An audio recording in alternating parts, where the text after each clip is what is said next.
Good morning to our listeners here on Long Island.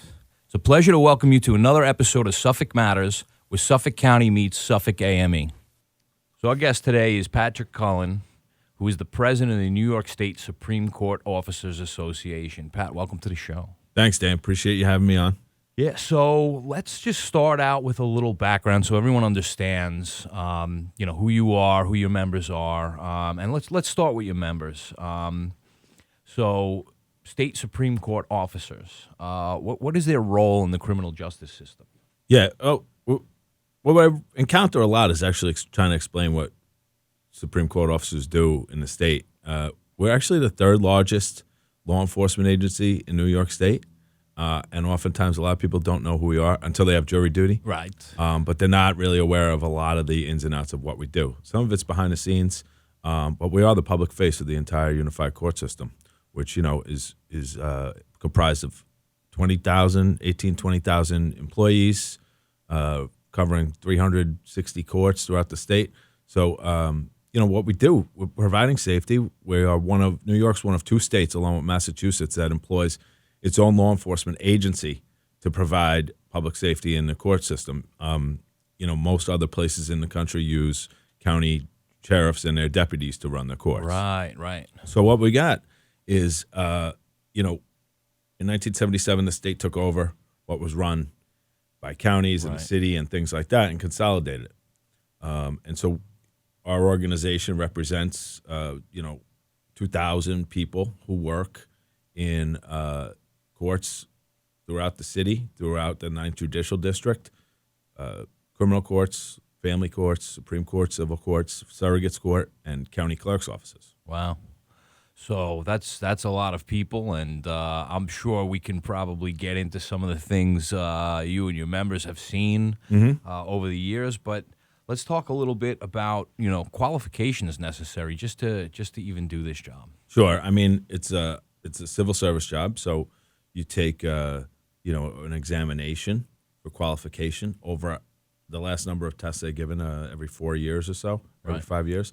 Over 150,000 people, somewhere in that neighborhood, take this test. Wow. And qualify, upwards of 60,000 people that are eligible on a list to gain employment. That's massive. Yeah, it's huge. And, it's a pleasure to work on a job that so many people would like to have. Right. It gives you pride, and it gives me pride to represent so many people when so many people are clamoring for this type of work. Trying to get the job. It's emblematic that this is a good job. Yeah.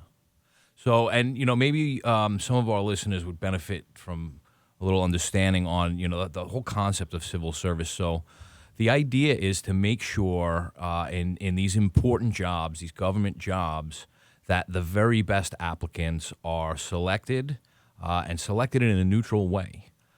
So you would have to know the information that's on the test. You'd have to perform well on the test itself and score at the top of the chart, so to speak. So, when you have that many people applying for this test, only the best of the best get selected, and they get selected in a way that says, this is the best individual for the job based on the test results, and we're not going to worry about whether or not they're, someone's friend, and we're not going to worry about, we like people of, a certain height, a religion, gender, or anything else. All of that stuff gets annexed right out, right? And it is purely about your ability to do the job. So right, and we are talking about law enforcement employment. So you are 100% correct. We have a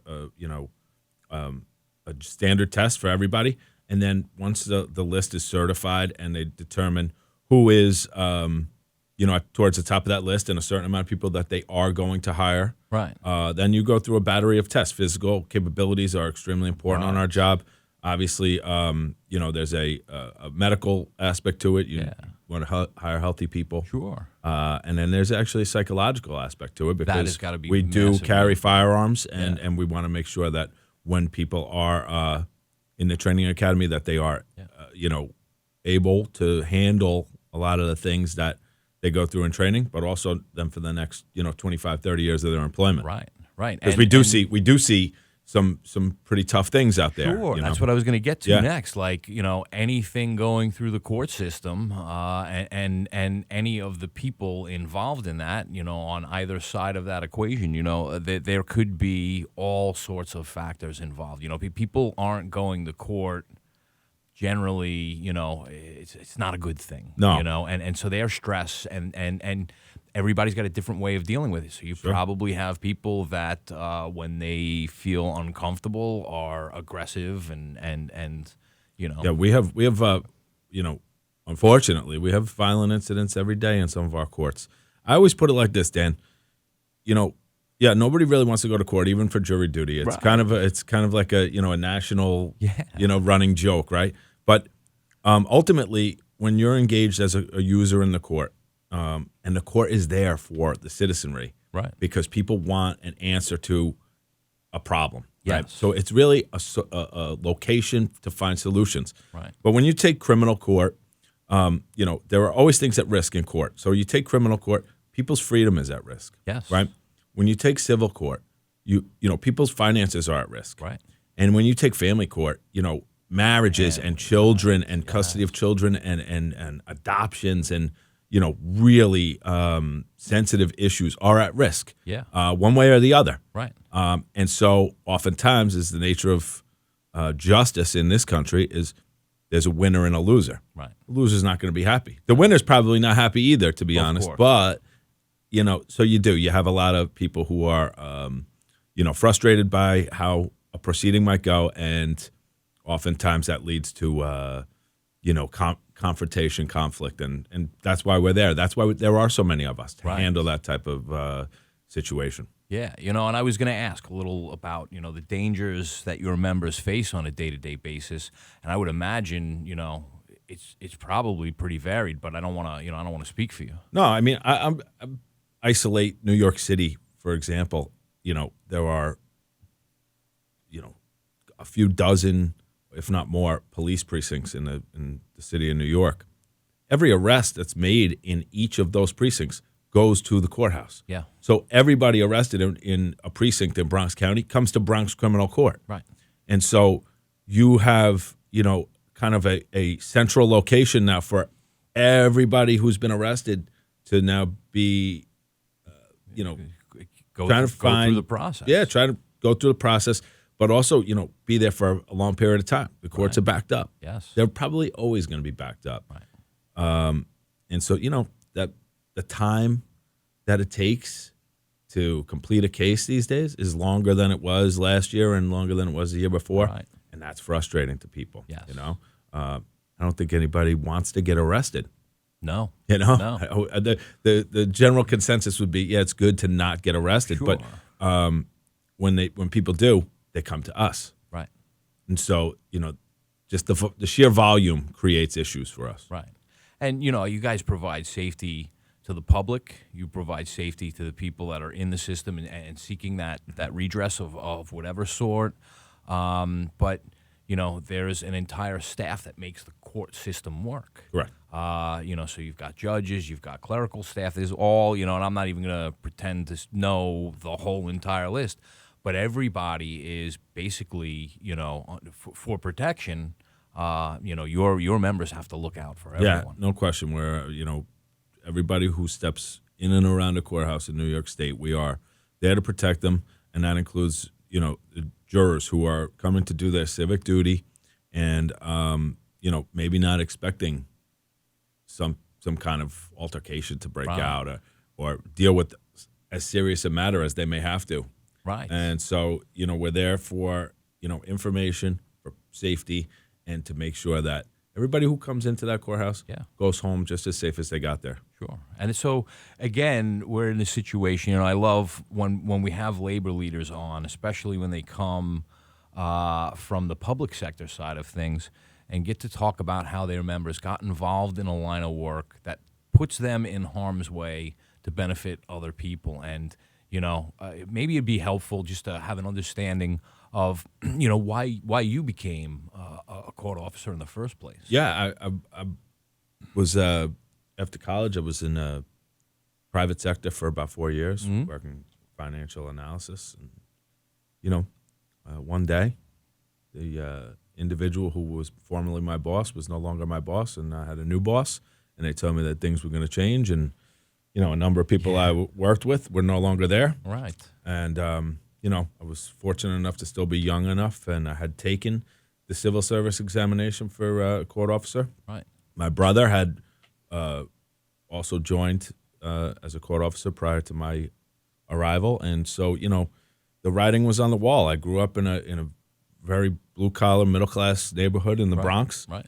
and everybody there was a working Right. class. Yeah. So I'd always heard the benefit from my parents, my grandparents, Yeah. the benefit of an honest day's pay for an honest day's work, and the ability to I always put it like this: we shake the hand of the state of New York, and the deal is you're never going to make me extraordinarily rich, Right. but after my service is up, you're going to compensate me with funds that I've basically deferred to you Right. until my death. Sure. So the pension benefit of working in public sector, civil service, is a tremendous incentive for me to then make that move from the private sector to the public sector. So, Yeah. and in addition to seeing around me so many people, police officers, firemen, teachers, Right. helping people. That's what I grew up with, and Yeah. I kind of want to follow in those footsteps. Yeah, it makes sense. And I think you touched on an excellent point that not everybody thinks about. So, a public servant doesn't get a great wage. They do okay. They get by. They're able to sustain themselves through their career. Right. And the reason their wage is low is because part of that money is being put aside on their behalf so that when they retire.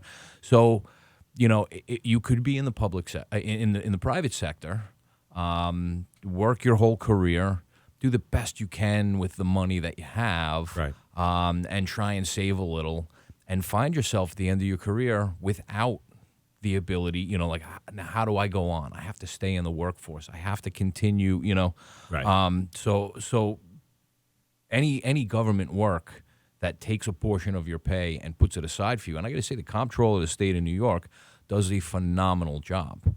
I think it's somewhere in the area of 11 or 13% of all of that retirement fund for all workers across the state that are in that fund is from contributions. And all the rest of that has been invested the right way Right. and grown. Growth, right. And we're fortunate enough to be in a state where that fund is funded. It's not a situation where there's going to be some pension bomb down the line. There's a lot of groups that like to talk about, oh, there's a pension bomb coming. Right. But it's run so well that the funds are there. Their growth is outpacing the demand. So it actually is. It's a great system. It's not for everyone. Nope. But for those of us that can get by with a little bit less to have some security at the end, I think there's a huge value to that. Yeah, I couldn't agree more with you. We are so fortunate in New York to have Controller DiNapoli, the sole proprietor of the pension system. And, Sure. and I know both you and I have worked in larger groups to make sure that, that mentality continues, and that we do have that for not just myself and yourself, but for people who haven't even started in our unions yet, Right. that there'll always be growth, that there'll always be that opportunity. So we are always grateful to Tom DiNapoli for everything he does. And yeah, I mean, you look at places in other parts of the country where pension systems have collapsed, Right. and we are, always have a keen eye on this type of thing, but we are not in danger of that. No. And so, you see public employees in some of these towns or some of these cities and states that are, now that deal I just spoke about has collapsed. Yeah. And so what do you And do? What do you do? It collapsed because good people thought they had a good idea. And what ends up happening in some of these situations is someone comes along and says, you know what, I have a social, moral issue with X, some sort of an investment that's going on. Right. And they say, you know what, we're going to change it from having someone sit over these funds and ensure that they're protected and look at them for what they're supposed to be, a stable return on investment, and not concern themselves so much with the fad of the day, the political talking point of the day. And, it would be a huge disservice for the state of New York, the taxpayers, and the people that are performing the work on behalf of the taxpayers all the time to see ourselves in a situation where the latest fad in legislation becomes how we can or can't invest. And, fossil fuels is a big thing. Everybody understands that there's an issue there. I don't deny it. I don't think that you do either. No. But the world has to change. And so when the world changes, what makes money and what doesn't make money changes as well. Sure. Everybody's still driving around in their car, and they're still, and you see small shifts. But generally, I get the sense that people feel like, yeah, this change has to happen, but, other people have to make that change. That personal responsibility of, being part of that change isn't there.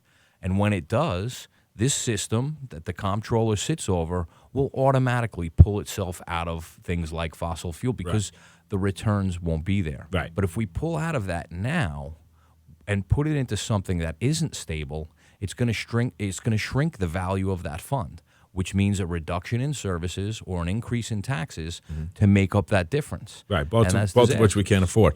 So, Right. or is really a lot harder to make up that void. And yeah, you're so right about the fossil fuels, and I know you've done a lot of work on it, and I've been very aware of a lot of the stuff that you've done on it, Right. and it's appreciated. I know throughout the labor world, but if a controller Right. decided to divest on fossil fuels, or even some of the other issues now with so much is politicized right now. Yeah. It could be anything that That's if it it. offends one group, Right. that's a part of the New York State pension system. Right. Maybe they start pulling out, whether it's a criminal justice reform piece or Right. any kind of hot topic. Yeah. Somebody else is going to purchase That's it. the funds That's exactly or it. the shares Right. in whatever you've divested from it. So you have it, exactly right. It will be automatic if, as a whole, Right. the divestiture comes from the population and not the fund. Right. So And then you end up with a situation where the money that was invested by a group that has a vested interest in the morality of what they're doing, that money is now divested. Other people pick that up, and by and large, people invest because of return on investment. And they don't really care so much. If everybody in the world said, you know what, fossil fuels is bad, and everybody pulled out of fossil fuels, it would change the world. Right now, there are people who are investing, and the majority of people that are investing, they're only concerned about, if I give you X amount of dollars, how many more dollars Sure. will I get back when Sure. I'm done? and so that greed will Right. prohibit the end game of what divestiture could bring to the table. Right. So I mean, it's an interesting. It's a dilemma because we also want to see a return on investment. Absolutely. But we also want to do the right thing, and we have a fairly large group I represent. You have a larger Right, group. yeah. We have the ability to make that information available to our membership. Sure. But it's going to take a lot more than 10,000 people. Sure, To make that happen. And that's why, initially when we looked at this, we had a concern for our membership. And when we saw what was on paper, and we looked at this solely from the eye of what happens to the money invested by the public on behalf of the public employees who take these permanently reduced salaries in exchange for this cushion at the end of their life. Mm-hmm. And it's not an amazing cushion. I think people have the wrong impression that this is a tremendous amount of money that people are getting at the end not of a their windfall. careers. No. And it is not that. I think the average was somewhere around $40,000 or $45,000. Right. Is what the payout is. And that's why there are other supplemental financial packages out there for people, whether they're union run or other deferred compensation plan in New York State. Sure. And you can always take your savings and invest it yourself. So there are ways to supplement it. But you're right. Nobody's walking out going, all right, I got my pension now. I'm going to go buy my mansion. It just doesn't work that way. But you can sustain. You can sustain a lifestyle that you've enjoyed and earned. Yeah. But I think what's more important is the time that you've earned. The time now to your Right. You've Live given out your years. the best hours of the day in the best years of your life. Right. You've given in service of other people. Yep. And to have a little bit time left, to have a little bit of security, to know that you can, stay in the house that you're in, stay in the state that you're in, not have to rethink or rejoin the workforce. So that opens up opportunities for the rest of the state of New York to kind of move up and in and through the system as well. Sure. So Another issue with the compensation, though, what is often overlooked is that your health care provision from your employer right, is part of your compensation plan. right, So currently, state of New York pays 68% of our health care costs. right, We pay 32%. right, And that 68% is part of your compensation deal. right. If it were not, and you pay more money, well, good luck getting as good a plan as you have. Sure. But now you're paying 100% of the premium. Yes. So, that's And part and parcel of the deal. Yes. And it's, I think it's probably one of the most overlooked things. And it's the economy of scale there. Because you have enough people all together in this group, you're able to get an insurance package, and health coverage that's way better than each individual was able to achieve on their own. Right. I guess I drifted off track a little bit. That's all right. It's just kind of an issue that's It's all important. It's all important. We've talked about, and it's something that's I think very important for all of our members and taxpayers. But I just want to get back into So you join the court officers, Yep. and then some time goes by, and you say, what, I want to get involved in this union. I want to be a part on a greater scale than I have been, rather than just being an employee and like plugging along. I want to help change and make things better. So why don't you give me a little? Yeah, we history were on that? encountering some issues from the union perspective where I was assigned in Bronx Supreme Court. We weren't getting as a lot of information. There were some questions about how the union was being run. I ran for union delegate and, Right. Was elected and started to, kind of gather some more information about, the processes, procedure, the operation of the board at the time. Right, And, started to really communicate that to people back in my home command. right, And, I feel like myself and my current vice president were crucial in getting a lot of that information back in transparent ways. right. So we took it head on and, Right. and took it seriously instead of doing it just say, oh yeah, I'm a union delegate. We were proactive did about the it. job.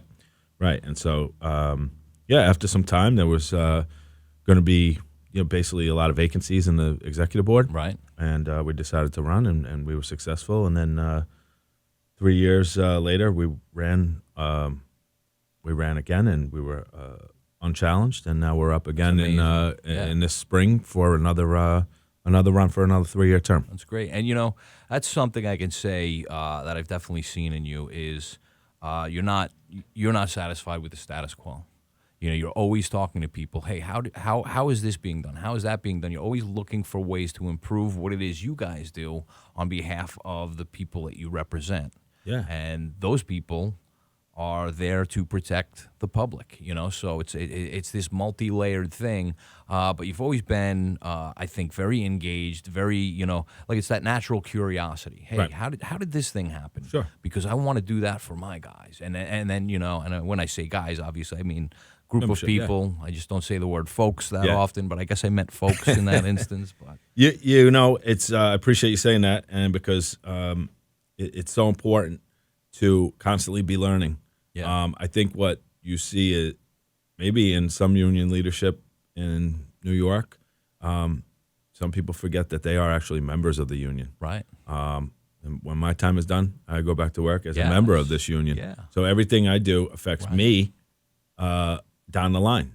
Yeah. Me, my family. Right. Like I said, I mentioned I have a brother on a job. Affects him, his family, my friends, them, and their families. Yeah. So everything is, important to make sure that we are engaged is 100%, Right. not just with